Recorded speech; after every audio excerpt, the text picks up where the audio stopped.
संत समाज YouTube channel के सभी दर्शकों, आप सबको बार बार नमन करते हुए हम एक छोटी सी कथा आप सबके सामने रखना चाहते हैं। मुझे विश्वास है कि आप लोग समय निकाल कर जरूर सुनेंगे। कथा का शीर्षक है उल्टी सोच। मुल्ला नसरुद्दीन एक सेब के बगीचे में थे। जैसा कि आप सब जानते हैं, मुल्ला नसरुद्दीन साहब का नाम काफ़ी फेमस है। ओशो जी ने भी कई बार मुल्ला नसरुद्दीन की कथा का जिक्र अपने प्रवचन में किया है। तो मुल्ला नसरुद्दीन साहब एक सेब के बगीचे में थे, पर नसरुद्दीन की आदत सदा रोने की थी। वह हमेशा दुखी रहते थे।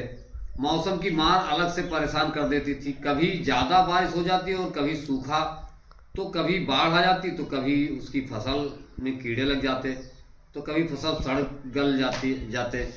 किसी वर्ष फसल ठीक हुई, मगर सभी की अच्छी फसल होने में बाजार में दाम गिर जाते, तो मुनाफा कम हो जाता। एक साल चमत्कार घटा। ना ज़्यादा धूप ना कम धूप। बारिश भी बिल्कुल ठीक हुई। ना कीट ना पतंगे, ना कोई दूसरा रोग। खूबसूरत फसल हुई और बाजार में दाम भी अच्छे मिल गए। सबने खूब पैसा कमाया, पर नसरुद्दीन फिर भी पहले की तरह दुखी थे। एक दिन पड़ोसी ने कहा, भाईजान अब तो खुश हो जाओ, जिंदगी में ऐसे सेब कभी देखे ना थे। सभी सेब पैदा करने वाले प्रसन्न हैं, संपन्न हो गए हैं। आप क्यों मुंह लटकाए उदास बैठे रहते हैं और ऊपर वाले को कोसते रहते हैं। मुल्ला नसरुद्दीन साहब ने कहा, वे लोग नासमझ हैं जो खुश हो रहे हैं।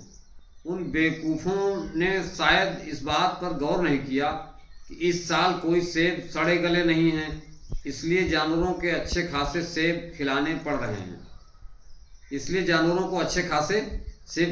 रहे हैं। हर साल जानवरों को सड़े फल खिलाकर काम चला देते थे, और इस साल फल बहुत महंगे हैं। हमारे बाप दादों ने कभी इतने कीमती फल पशुओं को नहीं खिलाए थे।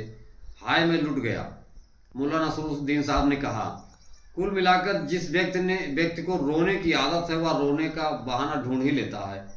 शिकायती लोग दिल के भी बहुत छोटे होते हैं। वे अपना फायदा दूसरों के साथ बांट भी नहीं पाते।